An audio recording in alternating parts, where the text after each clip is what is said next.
Attention.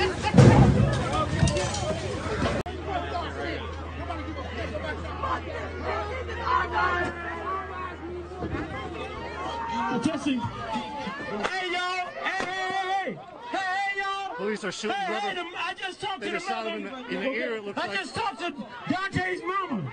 She wants y'all to chill out. Well, hello out there. How's everybody doing? Is everybody staying conservative in New York? Christopher Wright. I've been doing another of my momentous walk and talk videos. What's today's walk and talk going to be about? Oh, before I continue, please remember to like, subscribe, and share if you enjoy the content. And I appreciate all the support. And I'll have all links to how you can support what I'm doing with this video content and as well with the CRA. All the links will be below. So what's today's walk and talk going to be about? Let's talk about the situation that I'm sure you guys saw in my little intro video. Beforehand, I showed you some of the rioting and looting that's been going on in Minneapolis. You know, people rioting, looting GameStops and Foot Lockers and all kinds of craziness that's going on right now. So I'm going to talk about the whole Dante Wright situation. I saw the video clip the other day with what happened with the Dante Wright. He was pulled over, a situation where there was a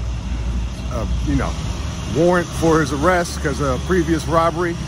And when he was pulled over, the cop was putting him in handcuffs, and it looked like there was a woman who mentioned to him, the woman officer who shot and killed him, mentioned there's a warrant out for his arrest.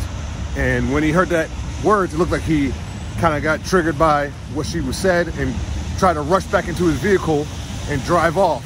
And while he was in the car about to drive off, the lady officer had her weapon on, not on stun, but on lethal, and shot and ended up killing the individual. And he drove off a little distance afterwards, and I guess, you know, slowly died afterwards after that, or he died slowly afterwards.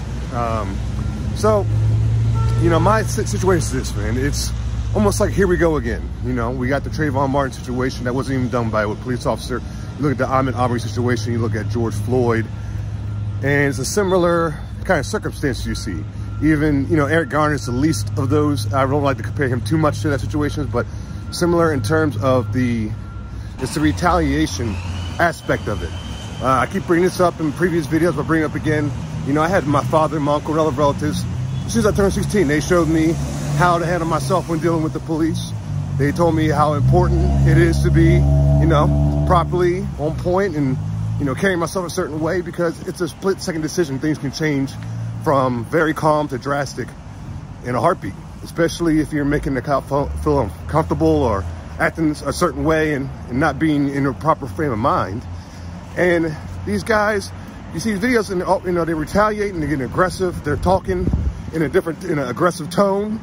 And so already got the, you know, these officers like on the edge a little bit. And then when they see that, you know, these people had past criminal records or warrants, you know, it just makes the situation even worse. So you saw it with Dante Wright. You know, he got aggressive towards the end when he found out, you know, when they mentioned the warrant. He rushed back in the vehicle, tried to drive off quickly, and it got out of hand. And I think you can be technical and say, you know, that the woman officer who shot her, could she have reacted differently or handled a different way? Yeah, technically, yeah. But, you know, when you're not in that person's shoes, you don't know how until you're there. And it's like I said, it's a split-second situation on both ends. Like, it's a split-second situation on cops' ends if they make the wrong decision and they're not going home to their families. So you gotta look at it like that. That's why both parties have a responsibility, and you just can't point one finger at the other and say this is all the cops' fault at the end of the day. And then you see the pictures. Of course, the media takes the story and they run with it. And I have issue with this as well. The media run with these stories when it's an officer shooting a black teenager, and you see how they don't report on the situation that happened at the Capitol. When I'm sorry, bad with names, but there's a white woman who was killed at the Capitol by an officer. They don't even touch that with a 10-foot pole.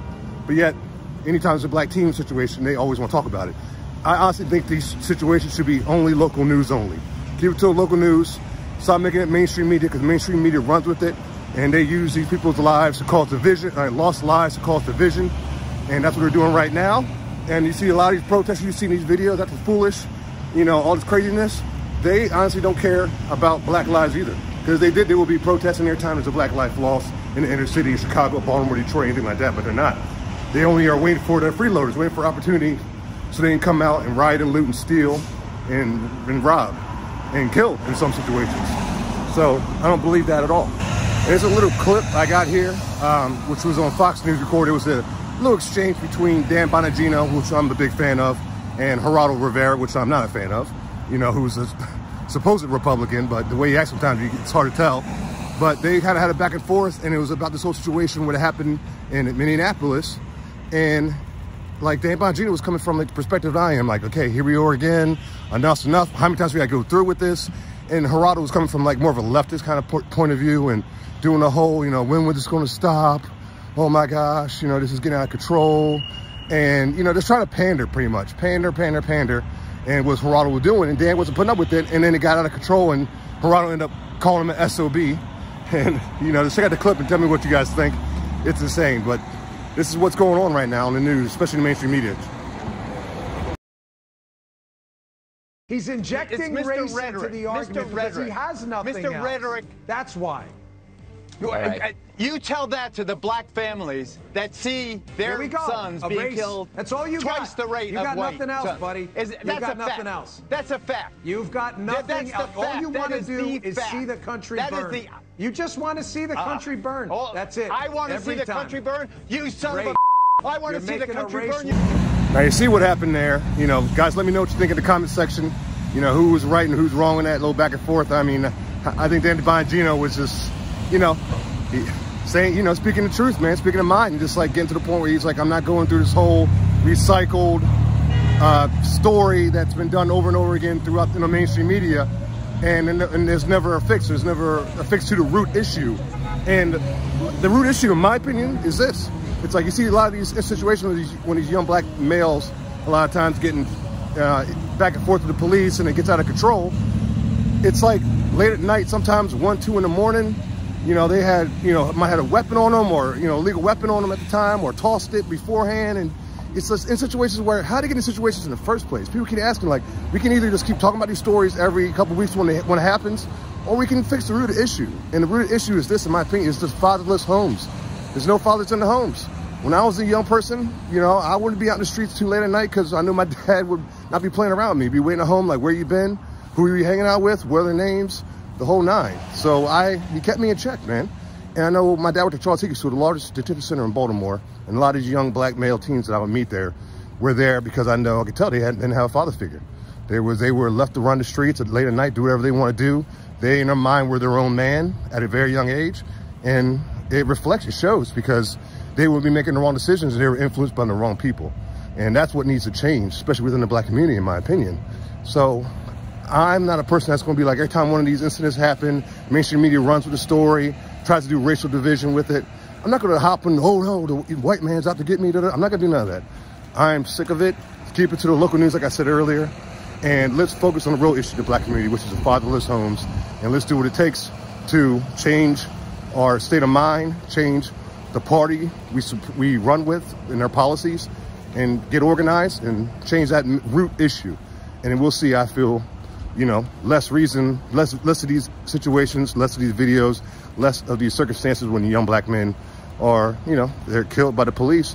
And a lot of times the police are the ones who, in my opinion, are right in the situation, because it's the young person who's acting foolish, being aggressive, you know, putting themselves in a situation where bad things can easily happen. So, like always, hope you enjoyed the content. Remember to like, subscribe, and share if you do. And God bless everybody out there listening. And God bless the United States of America. Peace out.